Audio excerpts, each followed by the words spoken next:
जातिवाचक union है, आप लोग भी शायद सोचते होंगे, लेकिन यहाँ पर मैं कहना चाहूंगा कि गोंडवाना स्टूडेंट यूनियन सिर्फ गोंडों का ही यूनियन नहीं है। इसमें SC, ST, OBC, माइनॉरिटीज जितने भी हम संवैधानिक भाषा में कहें तो उन्हें मूल निवासी जो कहते हैं वो सारे के सारे इसके अंदर आते हैं।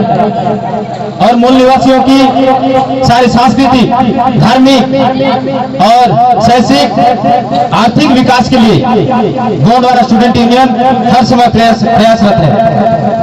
आप लोगों से मैं ये बताना चाहूंगा कि गोंडवाना स्टूडेंट यूनियन हमारे यहाँ 2018 में शुरू हुई थी और बहुत सारे सराहनीय कार्य आज तक कर चुका है। इसके साथ साथ हमारा टीम हर एक गांव में, हर एक पंचायत में पहुंचने की कोशिश कर रहा है, क्योंकि हमारे जितने भी बच्चे हैं उनके साथ साथ बुजुर्ग लोग भी हैं, उन्हें संवैधानिक अधिकारों के बारे में भी बताया जा रहा है कि हमारे यहाँ पेशा कानून में हमें कौन कौन सी फायदा मिलने वाला है और किस किस फायदा को हमें लेना चाहिए, लेकिन सरकार हमें नहीं दे रहा है। आज हम आदिवासी कहते हैं, मूल निवासी कहते हैं, कोई कोयतूर कहता है, कोई सोरवंशी कहता है, कोई राजवंशी कहता है, कोई यदुवंशी कहता है, लेकिन बहुत बार डीएनए टेस्ट होने से यह पता चला है कि सारे के सारे डीएनए एक समान है। इसलिए हमें ये मालूम होना चाहिए कि हम चाहे विभिन्न जात में बढ़ चुके हो,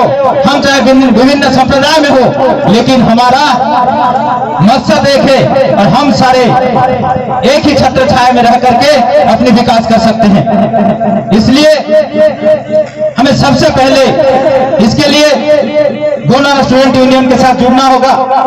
आज सोचते होंगे कि गोंडवाना स्टूडेंट यूनियन सिर्फ स्टूडेंटों की यूनियन है, स्टूडेंट की ये संगठन है, लेकिन मैं कहना चाहूंगा कि गोंडवाना स्टूडेंट यूनियन, इसमें जो स्टूडेंट है, स्टूडेंट यानी कि जो सीख हर समय रहता है, जिसे शिक्षा ग्रहण करना होता है और शिक्षा ग्रहण करने की पद्धति मरने तक हमारे पूरा जीवन पर्यंत चलता रहता है। विद्यार्थी हैं और स्टूडेंट हैं, हम सारे के सारे गोंडवाना स्टूडेंट यूनियन के मेंबर हैं। इसीलिए आप सभी का सहयोग हर समय रहना चाहिए। और हमारी जो संवैधानिक अधिकारों के बारे में अगर बात किया जाए तो इसके लिए सबसे पहले हमें यह जानना होगा कि हमारा संवैधानिक अधिकार क्या है। संवैधानिक अधिकार हमें कितना प्राप्त है, भारत सरकार हो, राज्य सरकारें हो, हमें कितनी संवैधानिक अधिकार से हमें अधिकार देते हैं, उससे पहले हमें अपने ऊपर में विचार करना पड़ेगा, क्योंकि हमारा जो संस्कृति है, परंपरा है, जो रूढ़िवादी प्रथा है, ये आज हम सब छोड़ चुके हैं। उसे हमें याद रखना होगा, उसे हमें जब तक अपने अमल में नहीं लानी है, जब तक नहीं लाएंगे अपने अमल में, तब तक हमारा जो अधिकार है वो प्राप्त नहीं हो पाएगा। हम जितने भी कहते रहें कि हमारा अधिकार ये है, हमारा अधिकार वो है। हम सारे मूल निवासी आज हम बढ़ चुके हैं, लेकिन सरकार को पता है, दूसरे समाज को पता है, जो बाहर से आए हुए लोग हैं उन्हें पता है कि ये लोग अगर बढ़ जाएंगे तो हमें फायदा होगा।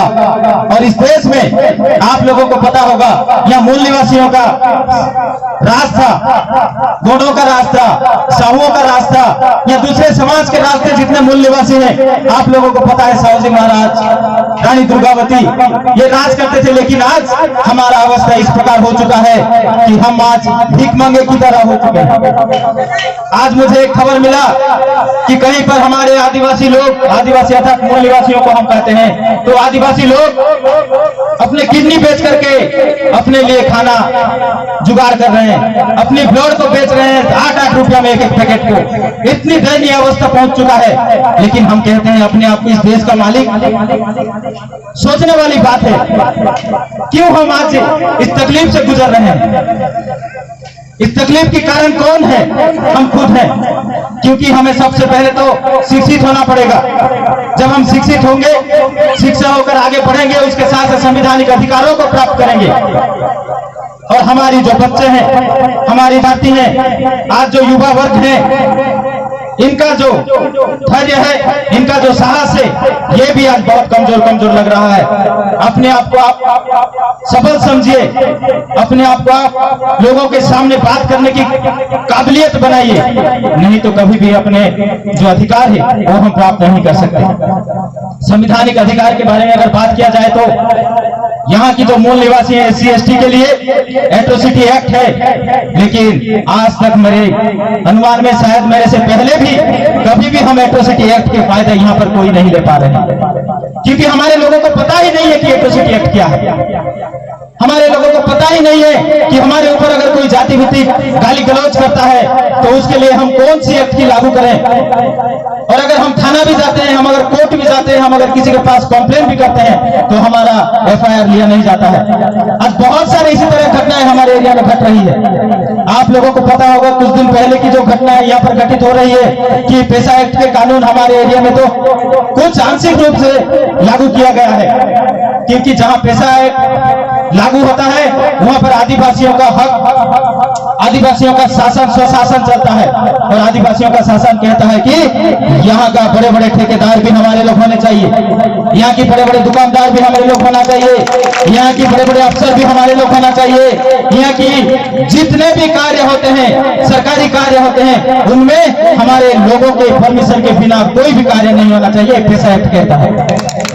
लेकिन हम क्या इस अधिकार को प्राप्त कर रहे हैं? सिर्फ हमें राजनीतिक हिसाब से यहाँ पर पेशा एक्ट लागू किया है, और राजनीतिक हिसाब से यहाँ की जो सीटें हैं वो पेशा एक्ट के हिसाब से यहाँ पर दी जाती है, लेकिन जो एक्चुअली में अधिकार होना चाहिए वो आज तक हमें प्राप्त नहीं हुआ। तो इसी वजह से हमारे जो सामाजिक रीत नीति से हमारी जो यहाँ पर नियम कानून बनती है, छोटे छोटे जो सभाएं होती हैं, उनमें जो न्याय निष्पत्ति होती है, उसके लिए भी सरकार उसमें हस्तक्षेप कर हमारे लोगों को फाइन पकाने की जरूरत करता है, लेकिन हम चुप बैठे हैं। इसके लिए हमें एक होकर के अपने पेशा कानून के लिए अगर जरूरत पड़े तो गवर्नर के पास भी जाकर के पेशा कानून किस प्रकार से लागू होनी चाहिए ये सब करनी पड़ेगी। इसी वजह से तो आज आप लोगों को पता होगा पत्थलगड़ी जो परंपरा चल रही है छत्तीसगढ़ में, पत्थलगड़ी परंपरा जो चल रही है महाराष्ट्र में, वो पत्थलगड़ी क्यों चल रही है आप लोगों को पता ही होगा, ये पेशा कानून लागू करने के लिए ही। लेकिन हमारे ऊपर प्रभाव कुछ दूसरे लोगों का रहता है, हम दूसरे लोग जिस प्रकार से सीख देते हैं उसी प्रकार से हम अपने आप को ढाल लेते हैं, इस वजह से आज हम इस तरह से रहते हैं। हमारे पड़ोसी राज्य में हमारे लोगों की अवस्था आप लोगों को पता होगा किस प्रकार से उनका डेवलप हो रहा है, सरकारी क्षेत्रों में उन लोगों का किस प्रकार से भागीदारी है, लेकिन हमारे यहाँ हमारा भागीदारी क्यों नहीं आप लोगों को पता है। ये सारे वस्तुओं को, ये सारी चीजों को अगर हमें पाना होगा तो सबसे पहले हमें शिक्षित होने की जरूरत है। मुझे तो दुख होता है, हम जब यहाँ पर निकले प्रति विलेज में कार्य करने के लिए, कमेटी बनाने के लिए, प्रति पंचायत में कमेटी बनाने के लिए, तो हमें पता चला कि हमारे यहाँ शिक्षा इतनी बदतर हालत में है कि वो कहने के लायक ही नहीं है। और GSU का एक पूरा मकसद है कि हमारे लोग किस प्रकार से शिक्षा में सबसे आगे बढ़े, और शिक्षा के साथ साथ जब तक हम आगे संविधान को नहीं पढ़ेंगे तब तक हम अपने अधिकारों को पढ़ेंगे। आप लोगों में से आपको सबको पता होगा कि जितने भी शास्त्रों हैं, पुराणों हैं, उन सारे को हम पढ़ते हैं। मैं मना नहीं करता कि शास्त्र मत पढ़ो, पुराण मत पढ़ो, लेकिन शास्त्र पुराणों से आप लोगों का उद्धार होने वाला नहीं है, हम लोगों का उद्धार होने वाला नहीं है। हमारा उद्धार अगर होगा तो डॉक्टर बाबा साहेब भीमराव अम्बेडकर की संविधान से ही उद्धार होगा। इसलिए सबसे पहले हमें संविधान को पढ़ना पड़ेगा। संविधान, आप अगर मूल संविधान को पढ़ते हैं तो उसमें शायद समझ ना आए, लेकिन उसके बारे में उसका जो कॉपियां हैं अलग अलग अनुवाद किया गया है, उड़िया में हो, हिंदी में हो, आप उसे पढ़ करके भी हमारे संविधान के अधिकारों को पढ़ें। आज हमारे पास मोबाइल है, इंटरनेट है, आज हमारे पास यूट्यूब है, गूगल है, तो उस पर आप सर्च कर सकते हैं संविधान के बारे में, यहाँ की मूल निवासियों के अधिकार के बारे में, SC ST OBC के अधिकार के बारे में। लेकिन हम क्या करते हैं, हर समय एंटरटेनमेंट में खोए रहते हैं, अपने आप को वहां पर खो देते हैं, लेकिन हम अपने अधिकार के, अपनी जो हक है उसके लिए कभी भी जानने की ही कोशिश नहीं करते।